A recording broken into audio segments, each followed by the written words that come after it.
Hey, my friends, welcome into episode 146 of the Leaning Into Leadership podcast. My guest on the show today is Tom Willis.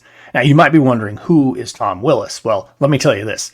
He is an organizational culture expert. Oh, yes, absolutely. Something really near and dear to my heart. Tom believes that we're all born with unlimited potential, and as a former classroom teacher, he believes in lifelong learning. It's those beliefs that have helped shape his primary goal in life, which is to help others uncover their talents and reach their absolute best potential. Prior to joining the Phoenix Group, he had the great honor of serving as CEO of Cornerstone, a consultant with PricewaterhouseCoopers, and as an engineer with the Intel Corporation. Along the way, he was fortunate enough to earn his degrees at the University of Michigan and at the University of Notre Dame, where he earned his MBA. Tom and I sat down and had a really in-depth conversation about culture. And where we really went with this conversation was about how important it is for individual leaders and leadership teams to remain focused on culture. If we don't focus on our culture, folks, it will change. It just won't necessarily go in the direction we want it to. We talked about that. We talked about employee engagement. And honestly, Tom shared some pretty alarming statistics about employee engagement. We also talk a little bit about his new book, The Great Engagement, and a whole lot of other great things. Leadership, you're going to get that whole episode. And folks, believe me, you want to stick around for this one. It is so very good. And you're going to get it right after this. So if you have read my book, Road to Awesome, The Journey of a Leader, you know that I talk about 6 things that I think were the most important for me as a school leader. And number 1 on that list is culture and climate. That if we're not being intentional to build and maintain positive culture where people feel seen, heard, valued, and trusted, that all the other work, all the other efforts, all the money you can spend really isn't going to make any difference, because you've got to build a culture where people truly feel like they're part of something special. And that's going to be the core of today's episode. My guest on the show, Tom Willis, is a organizational culture expert, former teacher, ran the gamut through superintendent just like I did. And I'm really excited about this conversation. Tom, thanks for joining me here on the show. Yeah, thanks, Darrin. So excited to be here. Yeah, absolutely, man. So let's jump in real quick with maybe you taking us, I don't know, a little walk down memory lane here from wherever you want to start to where we are now, to maybe kind of give our audience a little bit of background on who Tom Willis is. Yeah, sure. I'll go back to my birth. I was born in Detroit, Michigan. Big fan of the Midwest, although I love Colorado and the entire West. So I love where you are. It's a beautiful part of the country, and was fortunate to have amazing parents. 2 older brothers that were mentors for me growing up. I came from a long line of educators, all the way back to grandparents, and I just always loved the world of education and learning and kids. Not much can make me cry, but funerals and kids not being treated well are 2 things that definitely bring a tear to my eyes. So I think I've always had a pretty soft spot for, the world of education and for kids. And so fast forward, I went to Michigan, University of Michigan, got an engineering degree, had some big company jobs and didn't really love those. And ended up going over to Africa, to Dar es Salaam, Tanzania, Africa, to do some work with my best friend who was over there. And it just loved it. I did a little bit of teaching, and it was sort of a life-changing moment for me. So I came back to Michigan, started teaching, became a director of technology, then sort of the chief operating officer, and then ultimately a superintendent for a school system in Detroit. And just loved my 15 years there. And one of the things that we were quite good at was the culture, what we would say is a very supportive, very engaged team focused on a very higher purpose. And so I was looking to help other schools with that across the country and didn't really know how to do that. And And long story short, I ended up meeting my business partner now, and he's been doing this work for 35 plus years. He was a sort of a culture expert before you could use that word, because people would look at you funny. Nowadays, it's, not a big deal. It's all over the place. But back then, you couldn't say things like culture and climate, because people would look at you funny. So yeah, that's what we're doing now is working with mostly schools across the country, from sort of California to the East Coast, and just absolutely loving it, pinching ourselves, saying we actually get paid to do what we love now. Yeah, no kidding. That is one of the coolest parts. I know that you and I kind of exist in that same space, supporting schools, supporting leaders, and certainly, banging the drum for building that organizational culture and climate. So I know, and most of my audience knows my story for why culture is so important. Is there kind of a watershed moment or I can see you nodding your head. Yes, I don't have to really finish this question. What was that point in time when all of a sudden culture became so important to you?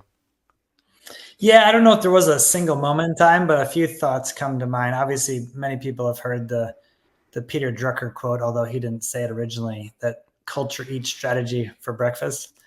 And we actually think that it's bigger than that culture eats everything for breakfast, lunch, and dinner. It is the ultimate difference maker. And as I was visiting schools across the country, we were part of some pretty big grants that we got from different foundations. And so I was lucky enough to visit lots of schools. And Darrin, when you walk into a school building, you can almost taste the culture in the first 30 seconds. You can tell what kind of school it is within the first 30 seconds. And it's pretty amazing when you think about it, because you're relying on mostly sort of what you're sensing and feeling and picking up on, visually and otherwise. And so that was the big moment for me of like, okay, well, there's a reason that these schools are doing so well. I don't mean academically and test scores, but holistically helping with whole child education. And you could just tell based on the culture and climate of the school building. And so that's really what got me fired up about it is, how do you help superintendents in particular realize that if you're going to do one thing, focus on your culture, because it is the ultimate leverage point. Oh, I agree with you 100%. I think we find so often especially right now, I think in the work climate, that people are so much more mobile. They are transitioning in so many different ways, whether that's leaving the profession of education or they're transitioning up, potentially moving from the classroom into a principal role or, from the principal role into a district level role. Moving from, an in-person brick and mortar to a virtual environment. There's so many different ways that people migrate right now as employees. I think we certainly as leaders, superintendents, building level principals, that type of thing, have a real responsibility to build that culture. I mean, you heard me say it right off the top. I mean, for me, it's seen, heard, valued, and trusted. That's what I feel like we need to create for people. What are some of the things that when you think about that culture that you talked about, like you can taste it. I mean, for me, I know when I walk into certain buildings, you can just feel it. Like you feel the hair on on your arms kind of stand up a little bit because you just feel there's an energy to those schools. What are some things that you share with superintendents, with principals, just to get them thinking about and maybe jumping up to about 30,000 feet, or like I like to say, up on the balcony, to look at their culture with a little bit different lens? Well, a lot of times we'll just ask them, how many of you have been a part of a culture improvement initiative or a strategic planning initiative that really didn't work? And, hands shoot up, right? If I'm doing like a keynote speech or something at a conference, because most of this work doesn't work, as much as 85% of it doesn't actually make a difference based on, Harvard or whatever article you're reading. So the vast majority of the billions of dollars spent around the world on this stuff doesn't work. And so you got to really dive into that and figure out, why is that? Why do we keep doing the same thing, expecting different results, right? It's the definition of insanity.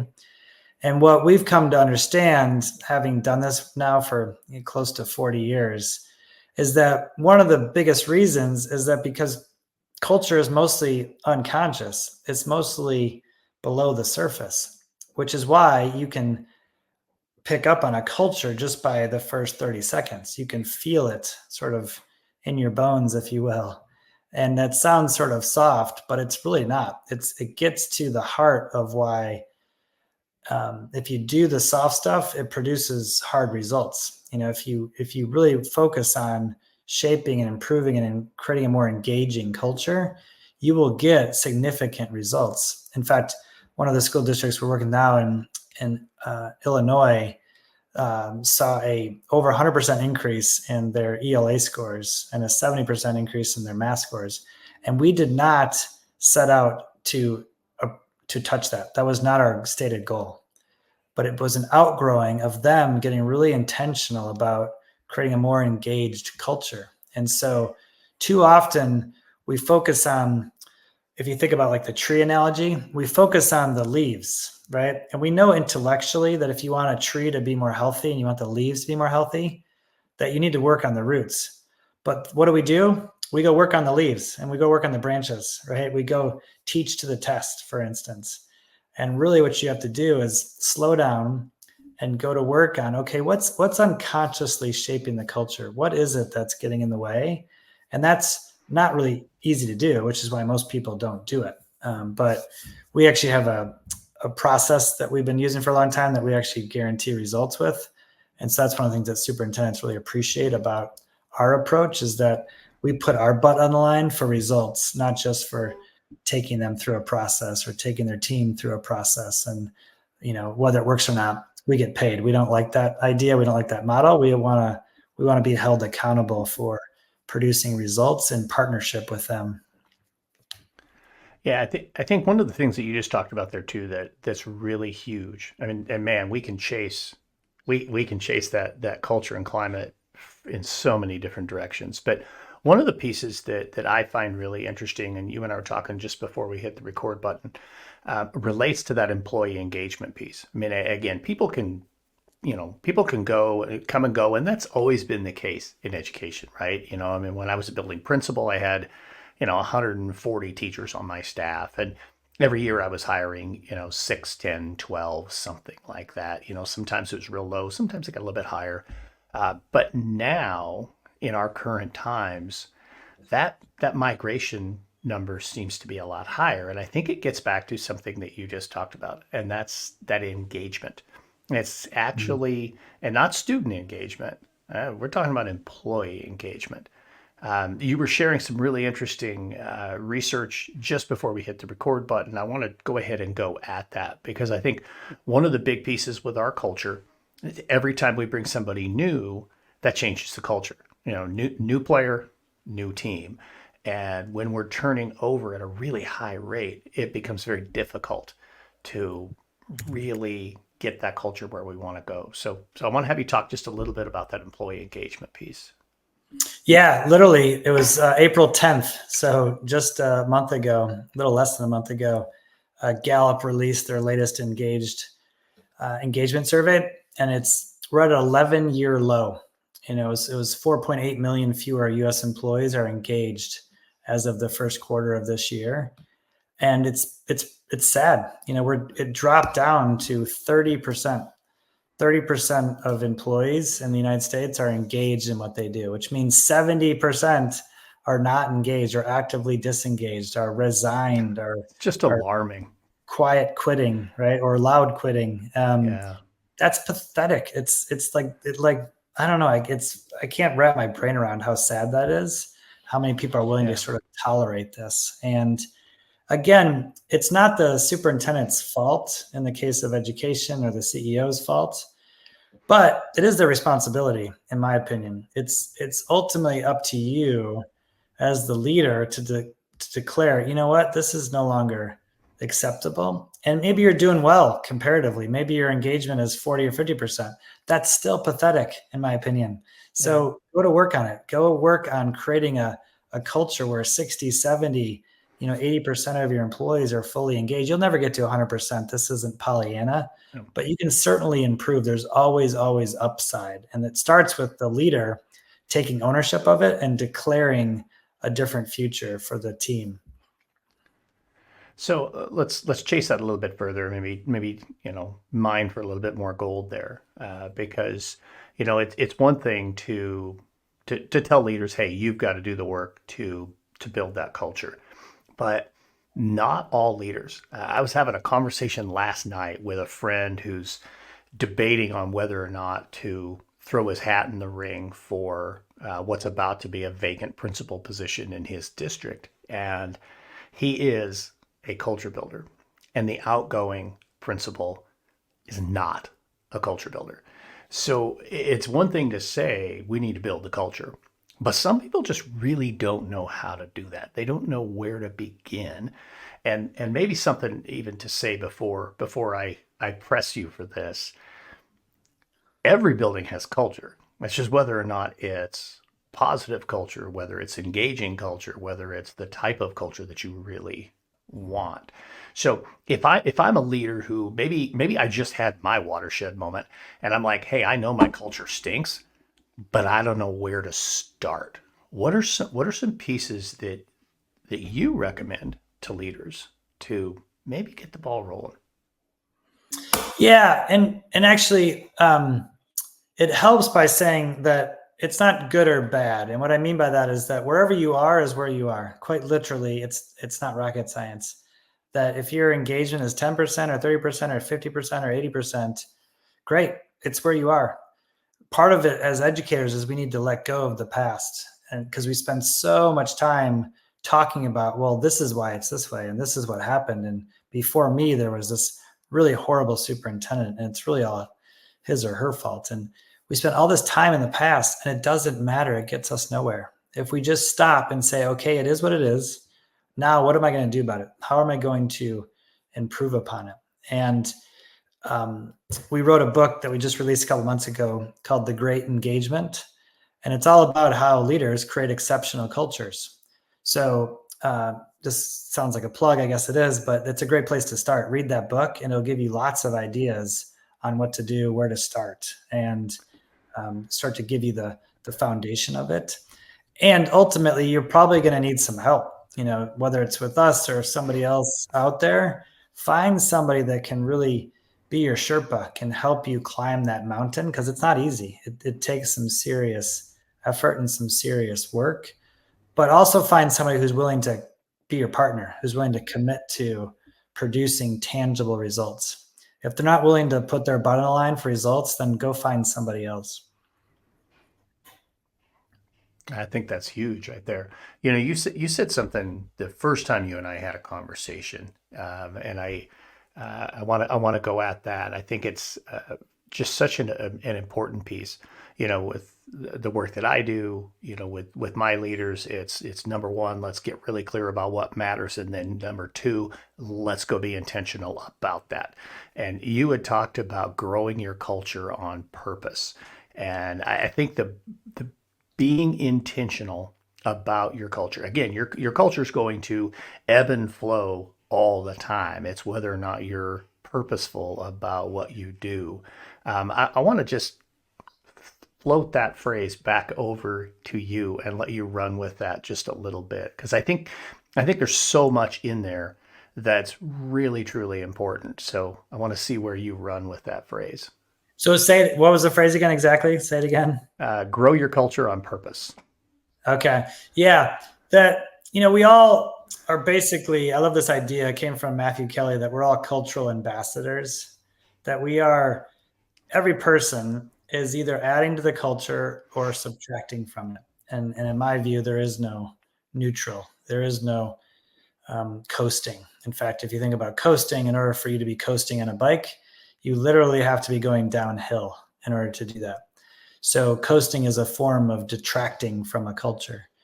So with that in mind, the reality is all of us, whether we're a team of 5 or a team of 5,000, every single person has a responsibility to daily, sometimes well, not sometimes, every time, multiple times a day, sometimes hundreds of times a day, what we're doing is either improving the team, improving the culture, or it's detracting from it. Now, we're all human, so we can't possibly be batting 1,000. We can't possibly be 100% when it comes to that. But the trick is to become conscious every single day more and more, to realize like, oh, geez, I just talked to Bob about, Jermaine, or I just talked to Jermaine about Bob, and the other person's not in the room. And that's a form of gossip. And that just detracted from the culture. Or it could be, we had one CEO who realized that he wasn't doing what he said he would do. And it was no wonder that he had roughly 1,000 employees, that they weren't producing the results that they should have been. And he was frustrated, and he realized like, oh, well, no wonder I'm not doing what I say I'm going to do. So they're not doing what they're saying they're going to do. And within a few months, just by him having the discipline of saying yes to things and then delivering on those, at least 99% of the time, because he's not perfect either, and then saying no to more things that he knew he couldn't do. Just that simple discipline of acting with integrity to do what he said he was going to do, people started to follow his lead. And sure enough, within a few months, they started to significantly improve in lots of areas. He said, I'm witnessing spontaneous acts of accountability around here. And it was all because of his leadership. I love that. Spontaneous acts of accountability. That's a fantastic phrase right there. So let's do this. I mean, we're starting to wind down to the big question I ask everybody here on the show, but I actually want to go to something else before we do that. I see in the background right behind you a whole bookshelf full of books, and I'm always looking for a couple of great recommendations about leadership books. Now you've already dropped your book in here, The Great Engagement, and we will absolutely make sure there's a link to that in the show notes. But I would love to hear, Tom, maybe one or two really fantastic leadership books that you would recommend to folks, whether they're directly related to culture or maybe just a different leadership angle. It's always fun to dive into people's bookshelves. Yeah, absolutely. Well, probably the top of the list would be a book that not many folks have heard of, especially in the world of education, but it's called Brave New Work by Aaron Dignan. And it's, there's been a million business books in the last few decades, and most of them are repeating a lot of the same stuff. His approach is quite innovative, quite unique. He brings a whole different way of thinking about things that's really quite fascinating. There's a story he tells at the beginning about roundabouts versus stoplights, and how, roundabouts are not only much more cost effective because you don't have to maintain the infrastructure. They're significantly lower levels of fatalities because you don't have people T-boning each other, right? Like in an intersection. There's significantly less cost, as I said, but they're also something that we are empowering each other. It's a level of trust that we're building into society in a way, and into each other, that we're all going to behave in a way that makes sense. Whereas a stoplight is, tell me what to do. And in many ways, our organizations are tell me what to do organizations. And then we wonder why engagement is so low. He doesn't make that connection, but I do. And so this is really important, that are you going to build a culture that is empowering people? We have this formula for engagement that's actually quite elegant, and that it's really simple. It's not easy, but it's really simple. That if you want to improve your engagement, you got to do two things. You got to help people create their own aspirations, which is different than inspiration, right? Aspiration is something that somebody owns. It's theirs. Now you may inspire them in the first place, and then they find their own aspiration. But if I have my own aspiration, I don't need you to convince me. I don't need to get buy-in. I've already got it. So, and it's very personal. It's based on somebody's own aspirations. And once you figure that out, then 99% of the time, if not 100% of the time, you can take that aspiration and map it onto the purpose of the organization. Whereas most organizations go about this completely backwards. We go and we create this mission statement with consultants and we wordsmith it. And it's like, ugh, make me want to vomit. And I was guilty of this too, by the way, when I was a superintendent. And it completely loses its inspiration because now we're just wordsmithing a statement. Very different than, and then we go out and try to sell it, right? We try to get buy-in, quote unquote, from our employees. Right. It's backwards. Go find out what people care about. Go find out what they care about. What do they aspire to? And then figure out how to map that onto the purpose of the organization. And in education, that's really easy to do, frankly. So that's the first part, is aspiration. The second part is empowerment, that we need to empower people. Daniel Pink talked about this in his book, Drive, the same basic idea that we need to give people the appropriate, not complete carte blanche freedom. That doesn't work, obviously, but within some guardrails, but really need to empower them way more than we've been doing. And it's because we have a lot of leaders out there who want to retain control, or they want to do things more perfectly, which is their way. And so we have to really release that and empower our people. And when you can empower folks and you create their aspiration times empowerment is the formula for engagement. So long answer the question, but Brave New Work by Aaron Dignan, and then anything, frankly, by Matthew Kelly, I think is fantastic. He's an Australian guy, lives down in, I think he's in Kentucky now, but he's a prolific author. I'm a big fan of his. Outstanding. Two wonderful, wonderful recommendations. I just found two things I need to add to my Audible list and grab a couple more leadership books. I'm super excited for that, and obviously really excited to check out the Great Engagement. We're at that point in the show, Tom, though, where I'm going to ask you the same question I ask everybody here on the show. It's the Leaning Into Leadership podcast. So how are you currently leaning into leadership? Yeah, great question. I think a couple ideas come to mind that, one of the things that we talk about is that we are all CEOs of our own lives. We are all responsible for our own lives. And it's not just the people that have the title of CEO or superintendent. And that the other way to think about CEO is that we're all the chief engagement officers of our own life. We have to be responsible for creating the level of engagement that we want. And we'll put a free resource on this that takes 5 minutes, maybe 10 minutes at the most for your listeners if they want to go check it out. We'll put it on a landing page for the podcast here at phoenixperform.com/leaning into leadership, which I'm sure you can include in the show notes for folks. And if you go there, you'll be able to click on this Engage Life Inventory. And it's a quick, easy way to kind of assess just how engaged is your life and where are you currently? So you can start to put a plan together for the future. How are you going to create more engagement going forward? So in my case, twofold. One is on the home front, being much more conscious and much more intentional about my time with my wife and with my kids, and really being responsible for that. Because raising kids isn't always easy, but if my wife and I are realizing if we're getting something back from our kids that we don't particularly love, we have two options. We can blame them or we can look in the mirror. And most of the time we need to look in the mirror because that's the source of the challenge. Not always easy to do, a little bit humbling, but it's way more effective when we can lead ourselves and when we can lean into that. And then on the work front, we're looking at growing the team, serving more organizations, serving more schools, because we know what we have is a 35-year proven record. And right now we're so busy we can't keep up with it. And so really excited about just trying to grow the team and help more organizations out there. So that's daunting and a lot of fun. Oh, that's outstanding. All kinds of great stuff there. So, Tom, people are going to want to get in touch with you. As I said, we'll put a link in the show notes for the book and obviously for that freebie. So just real quick, how do they get in touch with you?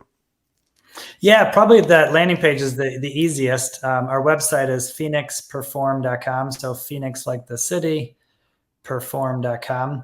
And then I'm fairly active on LinkedIn. If you want to look me up there, Thomas Willis. We're in Michigan here, and The name of the company is Phoenix Performance Partners. Outstanding. All right. Well, hey, this was so much fun. Love talking culture. Anytime I get the opportunity to talk culture with somebody, it is an absolute blast. Thank you so much for joining me here on Leading into Leadership. Yeah, thank you, Darrin. Thank you for having me. This was fun. All right. What an awesome episode. I really appreciate Tom Willis joining us. Folks, make sure you get down there into the show notes, grab a copy of Tom's book. There's a link there for you. And also, he mentioned that freebie that is down there. I put that link in the show notes for you as well. You don't want to miss out on that. Again, thank you, Tom, so much for joining us here on Leaning into Leadership. And now it's time for a pep talk. Earlier this week, I shared a post, actually from the golf course.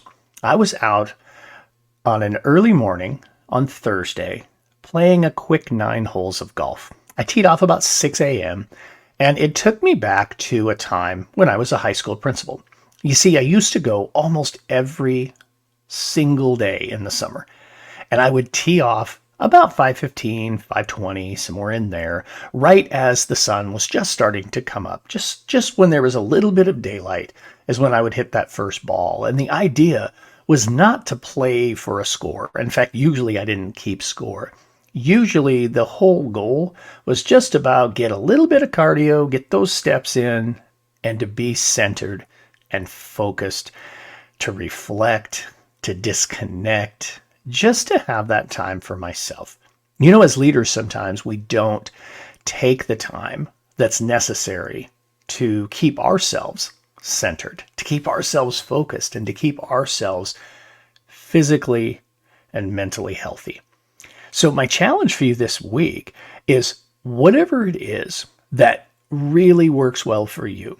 If you're doing it, keep doing it and share that with others. If you're not, find something that you can do. Maybe that's a walk. Maybe that's yoga or meditation. It could be like me, golf or a walk. Whatever it might be, find that thing that allows you to disconnect, let your mind turn off, maybe spend a little time reflecting, maybe even spend a little time thinking about the future or where you'd like to see things go, right? But have that time for yourself so that you can be the most effective leader possible. That's your challenge for this week. I hope that you jump right on that. I'd also love to challenge you to go down, give us a 5-star review, and tell us a little bit about what you enjoy about the show. You see, those reviews are what drive this show to even more people, to allow more people to discover Leaning into Leadership. Some of the reviews that you've left absolutely fill my heart with joy, and I appreciate it so very much. So if you haven't left us a review, I'd love to hear from you. I hope everybody has an incredible week. Get out there, have a road to awesome day.